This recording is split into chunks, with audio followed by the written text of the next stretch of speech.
following is a production of West Virginia Public Broadcasting. Legacy and craftsmanship in West Virginia is what this episode of Homegrown is all about. First, we take a trip to Island Mould and Machine Company in Wheeling.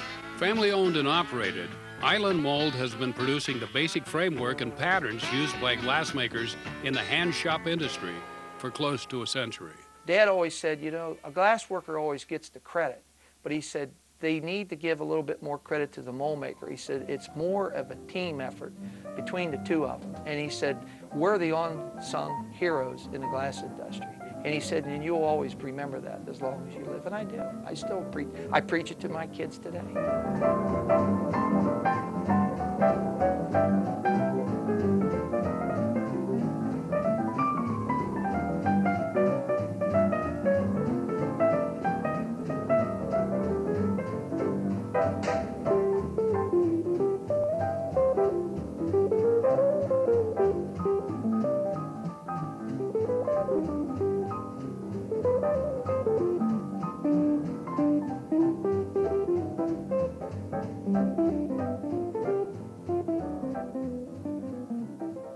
Great-grandfather, he was actually a glass worker at the Central Glass Works in about the 1890s. And then while he was working there, my grandfather started an apprenticeship at Mould and Machine up in Warwood. When he was done with that, he went to Central, 1920, 21 or somewhere around there.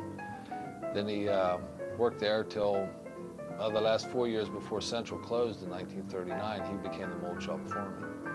Then he worked there, and my dad actually worked there while he was in high school.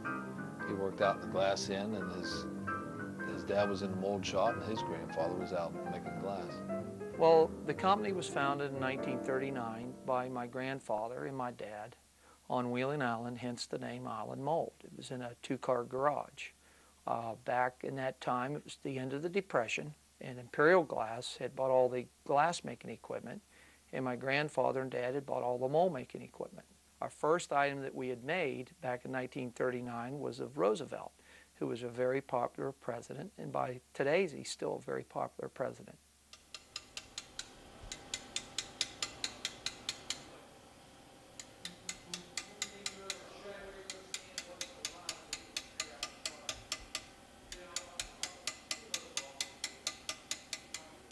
See, this is the way that Tom and John's father used to do it. Everything was done with hammer and chisel. It would be bored out or turned on a lathe, laid out by hand, and then chipped, hand chipped. If you had a 4-part mold, each piece would be hand chipped. I still do a little bit of work around here with on the bench, but not near what I used to. And it's just a dying trade, dying art. Hand make your own chisels, grind your own chisels.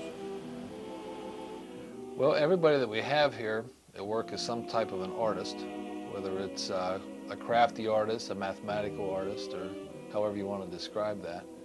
But we would work from whatever the person has. If they have a drawing, or years ago, if they had an old piece of glass, they would bring it in, we would reproduce it for them.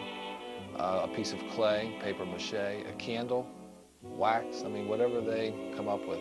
We don't work with the glass here. A lot of people misconstrue that we make glass here. We really don't. We make the molds for the glass, and we outsource to have all these castings made, and that's what we're doing in here. This is actually the second step. The first step is to make a drawing, which you saw the drawing. Then the next step is to make a wooden pattern.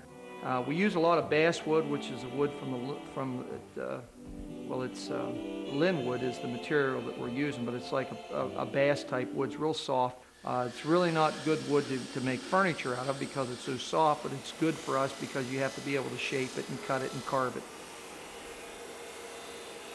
And then this will get sent down to the foundry. It usually takes around 4 or 5 weeks to get material back. As things have evolved, now we are into the electronic stage, but there still is a certain amount of craftsmanship that we still have to do the old-fashioned way. So we've actually been able to combine 2 different processes together, and with the the type of molds that we're making, and it seems like it's going to a lot of restoration of old antiques, buildings, architectural work. Seems like that is very popular. This is a four-part mold. It's a blow mold. What I'm doing right now is I am cutting the joint on it. This particular item is a reproduction of a globe that hangs in the United States Supreme Court in Washington, D.C., and we're making a reproduction of it. And I am milling the joints on it and creating a 90-degree angle. And these angles have to be exact because once the mold's put together, you can't have any openings or the glass will ooze out of it. And once I have that all finished, I'll assemble it, make sure everything's nice and tight, and then get it ready for the lathe department. And they'll turn the contour and the figure out, and then also they'll put the design in it later on.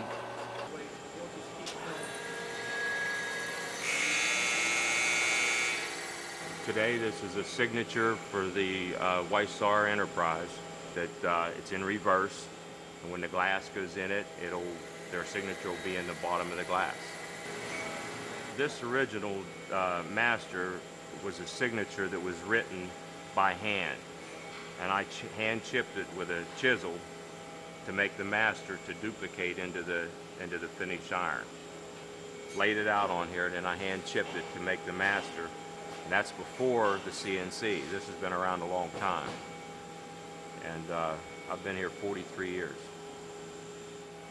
They've got into a lot of the CNC equipment now, where the masters are generated in the computer, where I used to do it from a physical master. And I still like to do the old school. This particular machine is a CNC machining center, which we do a lot of electronic duplicating work.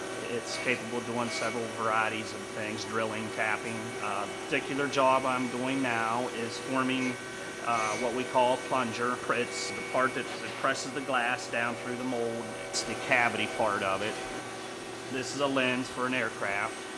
We do a lot of different aircraft type work and things like that.